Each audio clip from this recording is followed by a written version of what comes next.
सत्संगत जी प्रेम और सत्कार से कहना जी, धन निरंकार जी। सत्संगत जी दास विनती कर रहा है, दास से त्रुटि हो जाए तो अपने घर के बालक समझकर क्षमा करिएगा। सत्संगत जी, सत्संगत जी कहते हैं कि जीवन एक यात्रा है, सरल, कठिन, सपाट और उबड़ खाबड़ रास्तों से भरी हुई। लेकिन जब एक इंसान सारी कोशिशें कर चुका होता है, जब उसके चारों ओर सिर्फ अंधेरा होता है, तब वह कहते हैं अब कुछ नहीं हो सकता। लेकिन क्या वाकई में कुछ हो नहीं हो सकता? क्या वाकई सब कुछ समाप्त हो जाता है? इस दुनिया के सारे रास्ते बंद हो जाते हैं?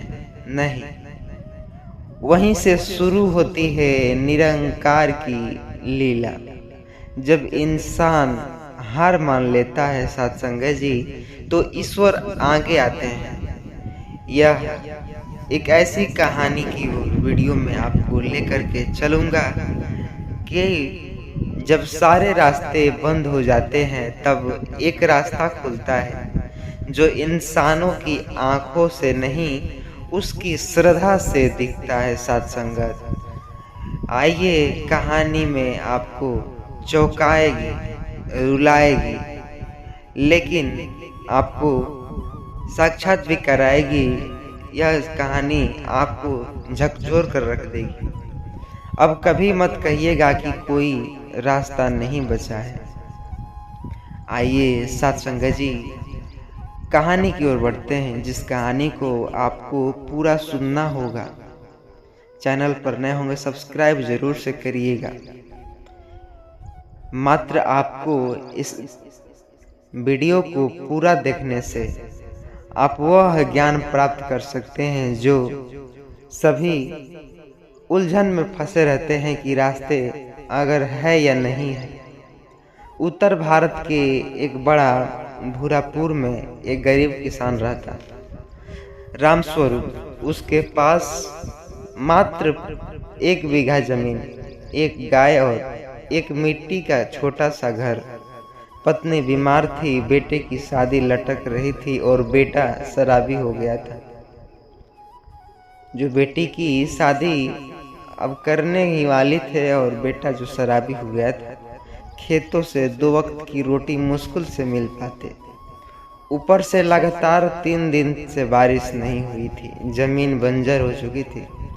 एक दिन सुबह सुबह बैंक में नोटिस आया, अगर कर्ज नहीं चुकाया गया तो जमीन नीलाम कर दी जाएगी। रामस्वरूप की आंखों में जो पानी भर आए, उसने भगवान के सामने हाथ जोड़कर कहा, हे ईश्वर, सब कुछ तो दे दिया, अब क्या ज्ञान, जो कि जान भी ले लोगे क्या? उसी रात पत्नी की तबीयत बिगड़ गई। पैसे नहीं थे दवा के लिए। बेटे घर छोड़कर भाग गया था और बेटी के ससुराल से फोन आया, शादी टूट गई। अब रामस्वरूप के पास कुछ भी नहीं बचा था। सुबह जो 4 बजे रामस्वरूप उठकर गंगा नदी की ओर चल पड़ा। उसके पास एक पुरानी रस्सी थी। वह तय कर चुका था कि आज जीवन समाप्त हो जाएगा। रास्ते में उसकी मुलाकात एक ऐसे बाबा से हुई, फकीर से। इतनी सुबह सुबह कहाँ चले बाबा? रामस्वरूप ने झूठ नहीं बोला, सारी बातें कह डाली। फकीर कुछ नहीं बोला, बस मुस्कुराकर बोला, एक काम कर, मरने से पहले इस पते पर एक बार जरूर जा। वहाँ शायद तेरी असली किस्मत, जो असली उत्तर जो मिल जाए, छुपा है जो। उसने एक कागज में पता लिखा, सत्संगत जी, संत निरंकारी सत्संग भवन, जहाँ मुरादाबाद। आज दोपहर 12 बजे था। रामस्वरूप ने झिझकते हुए पूछा, ये क्या है? फकीर कहा, वहाँ कोई रास्ता नहीं बताता, वहाँ रास्ता खुद चल कर आता है। रामस्वरूप सत्संग भवन की बात कर रहा था। रामस्वरूप सत्संग भवन पहुंचा। मंच पर कोई विशेष सजावट नहीं, कोई चमत्कार नहीं, बस लोग शांति से बैठे और एक युवा मंच से कह रहे थे, अगर जीवन में हर रास्ते बंद हो जाए तो इसका मतलब यह नहीं कि रास्ते नहीं है, इसका मतलब है कि आप गलत दिशा की खोज कर रहे हैं। वो रुका है, फिर कहा, हर इंसान के भीतर एक दरवाजा होता है, वहाँ निरंकार बसता है। बस अपने भीतर झांकिए, बाहर की बत्तियाँ बुझे तो भीतर के दीपक जलाइए। राम स्वरूप सुनते सुनते रोने लगे। उसे लगने लगा कि जैसे यह बाड़ी उसके लिए ही कही जा रही हो। सत्संग के बाद वह मंच के पीछे गया। वहाँ उसे बहुत ही अच्छा जो वहीं फकीर मिला जिसने उसे वहाँ भेजा था। फकीर ने उसकी आंखें में झांक कर देखा तो कहा, अब तो रास्ता दिख रहा है तुम्हारे आंखों में। रामस्वरूप का जीवन उस पल से बदल गया। रामस्वरूप ने सतगुरु से नामदानी करा ली। घर लौटकर सबसे पहले उसने पुरानी जमीन पर जो बैठकर कहा, हे निरंकार, अब तू ही मेरा बीज है, तू ही मेरा जल है और तू ही मेरा सूर्य है। उसने खेतों में काम करना शुरू किया, दिन रात पूरी श्रद्धा से। 3 दिन बाद अचानक बारिश हुई और इतनी जोरदार कि सूखी धरती की प्यास बुझा डाली। गांव के लोग हैरान थे, आश्चर्यचकित थे। केवल रामस्वरूप के खेतों के ऊपर ही बारिश कैसे हुई, बाकी जगह क्यों नहीं। 1 सप्ताह में उसे उसी फसल जो उगाई, 1 महीने में वह हरी भरी हो गई, कर्ज चुकाया गया। बेटा वापस आया, शराब छोड़ दी थी। बेटी की शादी एक सज्जन परिवार से तय हुई। पत्नी भी जो बीमारी से ठीक हो गई। रास्ते की बात मिल गई ना। गांव के लोग कहते, रामस्वरूप के खेतों में तो खुद लक्ष्मी उतर आई है। एक दिन रामस्वरूप उसी सत्संग भवन गया उस फकीर को ढूंढने के लिए। किसी ने कहा, यहाँ कोई ऐसा फकीर नहीं, कभी नहीं आया। तुम किसकी बात कर रहे हो? लीला तो बढ़ गई। रामस्वरूप तो आश्चर्यचकित दंग रह गया। फिर मंच से एक संत ने कहा, जब इंसान खुद को छोड़ देता है तब निरंकार किसी न किसी रूप में आता है, जो कभी आपने सोचा नहीं होगा। सत्संग जी, गुरु कभी फकीर नहीं, कभी किसान नहीं, वह भेष बदल कर नहीं आते, पर वह होता सत्य, परम सत्य है। रामस्वरूप की आंखों से आंसू बहने लगे। निष्कर्ष यह निकलता है कहानी से कि जिंदगी में अगर दरवाजा बंद हो जाए सभी, तो ईंटों को मत कोसिए, अपने भीतर की दीवार तोड़ो। वहाँ एक दरवाजा छुपा है, सिर्फ श्रद्धा खोल सकती है, और उस दरवाजे के पार है निरंकारी का संसार। सत्संग जी, तो क्यों न बिना देरी किए उस नैया को पार कराते हैं। जो जैसा कि आपने सुना, भारतीय संस्कृति में कई ऐसी मान्यताएं और परंपराएं हैं जो पीढ़ी दर पीढ़ी चलती आई है। कुछ बातें तर्क के परे होती है, पर फिर भी लोग उन्हें आंख मूंदकर मानते हैं। यहीं में एक मान्यता है, घर की पुरानी चप्पल को फेंको मत, यह घर के लक्ष्मी को बुला सकती है। यह बात तो सुनने में अजीब लग रही है ना? पर क्या सचमुच एक पुरानी टूटी फूटी चप्पल किसी को धनवान बना सकती है? या यह अंधविश्वास है, या इसमें कोई गहरी आध्यात्मिक सच्चाई छिपी है? क्या इसका कोई संबंध सतगुरु की कृपा से हो सकता है क्या? आइए जानेंगे सतगुरु विचार के माध्यम से एक कहानी में। आपको लेकर चलेंगे एक ऐसे गांव में शुरुआत हुई रहस्यमय यात्रा पर, जहां एक गरीब मोची की जिंदगी एक पुरानी चप्पल की वजह से बदल जाती है। सिर्फ एक रहस्य नहीं, बल्कि उस निरंकार परमात्मा की लीला जो सब कुछ देखता है, हर जगह और हर किसी भी साधन से अपने भक्त की परीक्षा लेकर उसे वरदान सकता है। इस कहानी में सुनेंगे। इस वीडियो को अंत तक देखिएगा, चैनल को सब्सक्राइब करिएगा। केवल इस वीडियो में उत्तर ही नहीं मिलेगा, बल्कि पुरानी चप्पल कैसे धन ला सकती है वो भी जानेंगे। बल्कि एक ऐसा समझ भी आएगा जो सच्चा धन कैसे किसे कहते हैं, कैसे सतगुरु की कृपा से किसी की अर्श से फर्श क्या, जो कि पर्दाफाश अर्श तक पहुंच सकता है। तो सत्संग जी, विनती है, चैनल पर नए होंगे सब्सक्राइब करिएगा और इस वीडियो को पूरा देखिएगा, तभी तो समझ आएगा। उत्तर प्रदेश के एक छोटे से गांव रामपुर चंदनपुर में जो एक चंदन नाम का लड़का बूढ़ा मोची रहता था।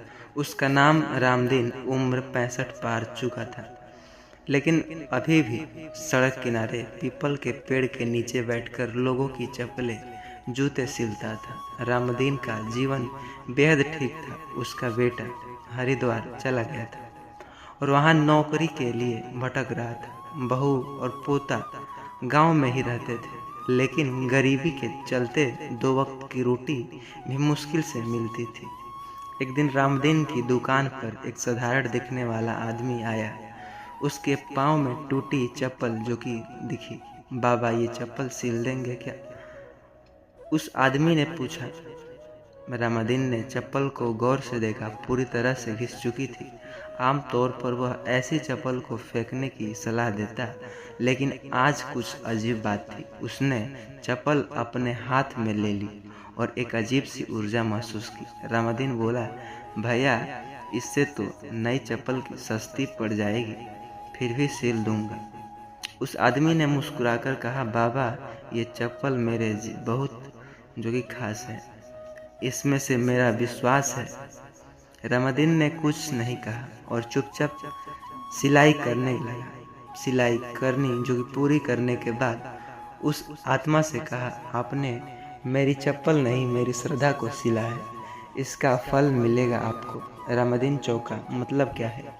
उसने पूछा, आज से ठीक 7वें दिन एक चप्पल तुम्हें धन से भर जाएगा, लेकिन पहचान पाओगे तो मिलेगा वरदान। इतना कहकर वो आदमी चला गया। रामदीन ने उस घटना को मजाक समझा और भूल बैठा, लेकिन जैसे जैसे दिन बीतते गए उसका मन बेचैन होने लगा। 7वें दिन यानी अगले सोमवारी जब वह रोज की तरह दुकान पर बैठा, तभी एक बूढ़ी महिला आई। उसके पास एक पुरानी फटी हुई चप्पल है। जो बेटा, इसे सिल दोगे क्या? मेरे पास पैसे नहीं है, पर ये चप्पल मेरी बहू की थी, याद है उसकी बहुत। रामदीन ने बिना कुछ कहे चप्पल ले ली और उसने सिलने लगा। तभी उसे महसूस हुआ कि वही ऊर्जा जो 7 दिन पहले उस आदमी की चप्पल में महसूस हुई थी। सीने के बाद जैसे ही वह चप्पल वापस देने लगा, बूढ़ी महिला बोली, इस चप्पल को संभाल कर रख लेना, यह धन लाएगी। मैं सिर्फ माध्यम हूँ, निराकार की लीला अपरंपार है। और वह महिला अचानक जो भीड़ में गायब हो गई। रामदीन हैरान रह गया। उसी रात रामदीन जब घर लौटा तो उसने बेटा हरिद्वार से जो लौटा था, साथ में नौकरी की नियुक्ति पत्र और कुछ पैसे भी थे। बहू ने बताया कि पोते को शहर के अच्छे स्कूल में दाखिला मिला। बाबा, अपनी वो पुरानी चप्पल कहाँ है? पोते ने पूछा। वहीं जो आपने घर में लाकर रखी थी।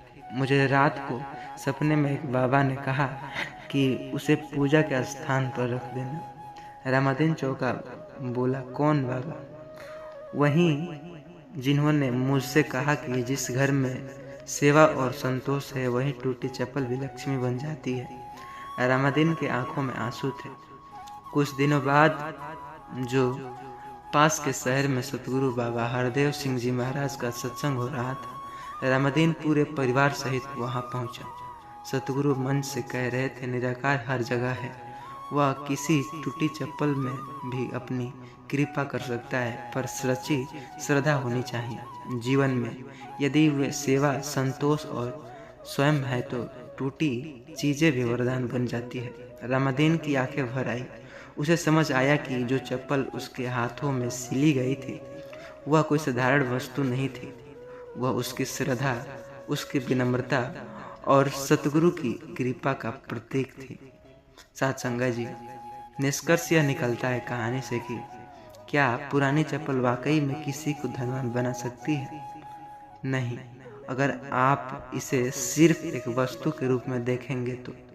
लेकिन हाँ, अगर आप उसे श्रद्धा और सतगुरु की कृपा से देखेंगे तो वह चप्पल क्या, हर करकड़ में परमात्मा निवास करते हैं।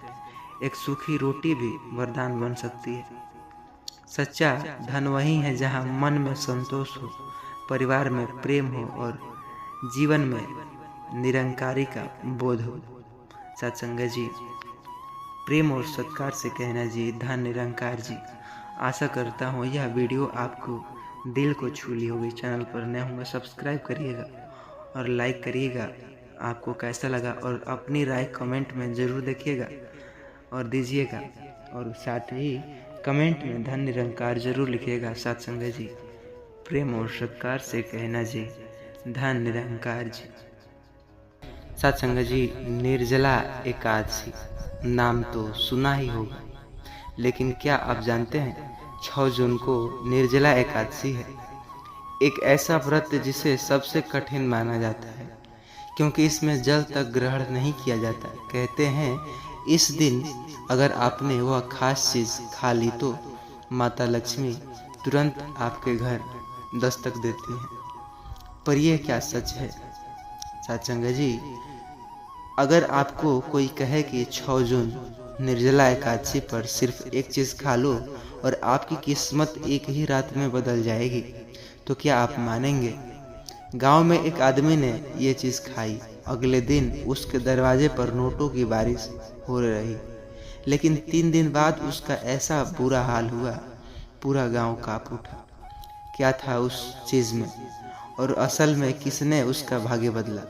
इस सवाल का जवाब आपको इस वीडियो में एक कहानी के रूप में मिलेगा, जिसे आपको अंत तक देखना होगा।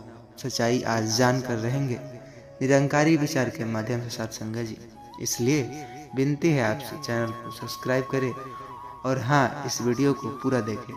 आइए आपका कीमती समय बर्बाद न करते हुए कहानी की ओर बढ़ते हैं।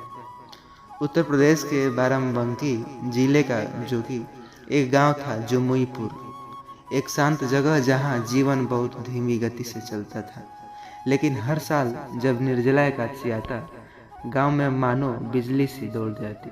लोगों का मानना था इस दिन जो सच्चे मन से व्रत करे और वो एक चीज़ खा ले, उसके जीवन में कभी गरीबी नहीं आती। लेकिन इस साल एक अजीब बात हुई। गांव में एक साधु आया। साधु दयानंद, सफ़ेद दाढ़ी, कांपती आवाज़, लेकिन आंखों में चमक। उसने गांव वालों से कहा, इस बार निर्जला एकादशी पर जो मेरी दी हुई अद्भुत अमृत बूटी को खाएगा, उसके जीवन में लक्ष्मी स्वयं चल कर आएंगी। लेकिन ध्यान रहे, यह सिर्फ भाग्यशाली व्यक्ति को ही नसीब होगी। लोग डर गए और लालच में आ गए। हर कोई अमृत बूटी पाना चाहता था। गांव का सबसे जो कि गरीब आदमी मोहन, जो हर दिन मजदूरी करता, वो भी उस साधु के पास गया। लेकिन उसके पास दान के लिए कुछ नहीं था। साधु बोला, दान के बिना बूटी नहीं मिलेगी। मोहन घर लौटा खाली हाथ। पत्नी जो कि सुहानी थी, बोली, साधु कुछ नहीं देगा, चल सत्संग चल, आज निर्मल बहन जी आई है। मोहन झुलस गया, सत्संग से पेट नहीं भरता, मुझे लक्ष्मी चाहिए। उस रात मोहन ने जो दरवाजे पर दस्तक दिया, एक अनजान आदमी खड़ा हुआ, चादर ओढ़े, हाथों में पोटली। तू वाकई गरीब है, लेकिन तेरा भाग्य बदल सकता है। अगर कल एकादशी है, सुबह तुलसी के पत्ते से सिर्फ एक निवाला खा लेना और किसी से कुछ मत कहना। मोहन ने पूछा, क्या खाऊं? जो तुम्हारा सामने वहीं साथ है तुम्हारा तुलसी तो सच होता ही है। तो क्या यह सत्य है? अगले दिन मोहन ने कुछ नहीं खाया, सिर्फ पत्नी के बची हुई रोटी और तुलसी पत्ती रख दी। और ऐसे में खाए बिना, कोई दिखावा बिना शोर के अगले दिन चमत्कार हुआ। उसके पुराने खेत में जो वक्त सोने के सिक्के मिले, पूरे तहखाना भरा। गांव में हंगामा मच गया।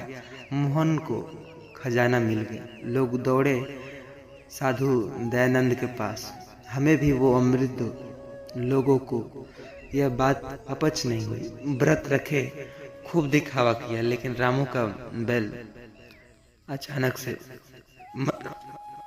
जो लोग लालच में डूबे उनके विपत्ति आई। मोहन ने सत्संग में निर्मला बहन जी की सत्संग को बताया अनुसार हंसकर कहा, तेरे पास कुछ नहीं, इसलिए तूने वो खाया जो तेरे पास सत्य, श्रद्धा और सादगी, यही है वो असली। तुलसी प्रतीक थी, असल अमृत तेरा समर्पण, त्याग और निराकार पर विश्वास। मोहन को आंखें भर आई। वो समझ गया कि खजाना उसके विश्वास का फल है, बूटी का नहीं। गांव वाले अब मोहन से पूछने लगे, तूने क्या खाया? वो मुस्कुराकर कहता, सिर्फ एक कौर जिसमें तुलसी थी और मेरा सच्चा मन। लोग अब सत्संग में आने लगे। साधु दयानंद भाग गया, उसका झूठा उजागर हुआ। 3 महीने बाद मोहन फिर से खेत में काम किया। खजाना निकला, सब साफ हो चुका था, लेकिन सिर्फ इतना फर्क था कि खेतों में काम कर रहा था। आस्था भूमि के साथ और छोटा केंद्र भी शुरू किया। खाने से भाग्य नहीं बदलता। विचार निर्जला एकादशी का मतलब भूखा रहना नहीं, अपने अहंकार, लालच और अज्ञान को छोड़ना है, जो एक निवाला प्रेम करता है। सत्संग जी, प्रेम और सत्कार से कहना जी, धन निरंकार जी। आखिरकार आप समझ ही गए होंगे। चैनल पर नए हो सब्सक्राइब करिएगा और इस वीडियो को लोगों तक शेयर कीजिएगा। सत्संग जी, सत्संग जी, भारत की भूमि पर उपवासों का विशेष महत्व दिया गया है। कहते हैं हर सोमवार को भगवान शिव को प्रसन्न करने के लिए सोमवारी व्रत रखा जाता है। विशेष रूप से कुंवारी कन्याएं उत्तम पति की प्राप्ति के लिए और जो कि विवाहित स्त्रियां अपने पति की दीर्घ आयु और सुख समृद्धि के लिए इस व्रत को करती हैं। लेकिन एक पुरानी मान्यता लोगों के बीच तेजी से फैल रही है। सोमवार को 5 विशेष कार्य नहीं करने चाहिए, वरना घर में कंगाली तो आ ही सकती है, आपके पति की उम्र कम भी हो सकती है, और जो उत्तम सर्वोत्तम जो कि पति भी कुमारी लड़कियों को नहीं मिल सकता है। सवाल उठता है, क्या यह मात्र अंधविश्वास है या इसके पीछे कोई गहरा रहस्य भी छिपी हुई होती है? जानेंगे निरंकारी विचार के माध्यम से। सत्संग जी, इसी रहस्य को उजागर करेंगे कि यह चौंकाने वाली और प्रेरणादायक गाथा के साथ, जो केवल भगवान शिव की नहीं बल्कि उस निराकार की सच्ची पहचान करवाता है, जिसे जानने के बाद जीवन की दिशा बदल सकती है। सत्संग जी, वीडियो को, कहानी को शुरू करने से पहले बता दूं, यह कथा हर मनुष्य को जरूर सुनना चाहिए। इसलिए विनती है आपसे, चैनल पर नए होंगे सब्सक्राइब करिएगा और इस वीडियो को जरूर पूरा देखिएगा, क्योंकि आपका ही भलाई है। कहानी शुरू होता है उत्तर प्रदेश के एक छोटे से गांव लखीपुर में। एक परिवार रहता था। पंडित शिवदीन मिश्र, उनकी पत्नी गीता देवी और 2 बेटियां राधा और भावना। गीता देवी हर सोमवार को सोमवारी व्रत करती और बेटियों को भी बचपन से यह सिखाया गया था कि भगवान शिव के व्रत से पति की लंबी उम्र पाते हैं। परिवार में धार्मिकता तो थी, परंतु गरीबी ने भी डेरा जमा लिया था। शिवदीन जी ने पंडिताई से गुजारा नहीं होता। देवी गीता सुबह सुबह भगवान की पूजा करती, बेलपत्र चढ़ाती, पर घर में लक्ष्मी जी कैसे रूठ सकती है। एक दिन गांव में एक तांत्रिक आया, जिसने प्रचार किया, सोमवार को यदि तुम यह 5 कार्य करोगे तो घर में सभी जो कभी समृद्धि नहीं आएगी। लोगों में यह भय फैल गया, जो सबको डर लगाने लगा कि यह 5 कौन सी चीज़ें हो सकती हैं। 5 कार्य जो नहीं करने चाहिए तांत्रिक की चेतावनी थी। सोमवार को पहला था, सोमवार को प्याज लहसुन न खाओ। दूसरा था, सोमवार को बाल न कटाना और वो सेविंग न करो। सोमवार को कर्ज न लो और न दो। सोमवार को किसी को अपशब्द न कहो। सोमवार को पति पत्नी शारीरिक संबंध न बनाए। लोग तो डर गए, तांत्रिक को देवदूत समझ बैठे, परंतु शिवदिन जी जो उलझ में फंसे हैं, उनकी बेटी भावना जो साहस किया और कहा, पिताजी क्या भगवान इन बाहरी नियमों के प्रसन्न होते हैं क्या?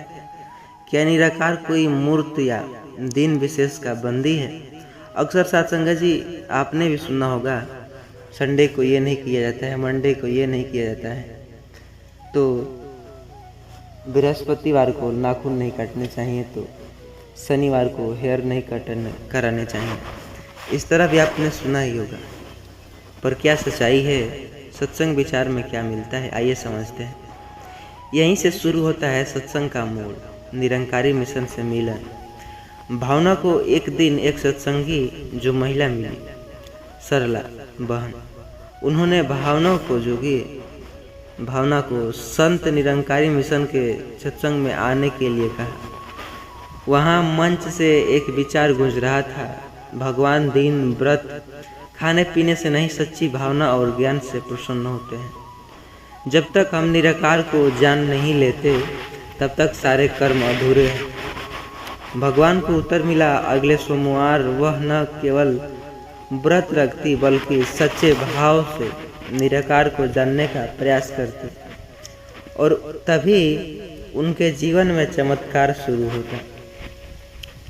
5वीं गलती जो अब सत्य बन गई। भावना ने इन 5 कार्यों को सतगुरु की दृष्टि से देखा। लहसुन प्याज खाना यह सिर्फ एक भोजन है, भोजन से पुण्य या पाप नहीं बनता, भावना से बनता है।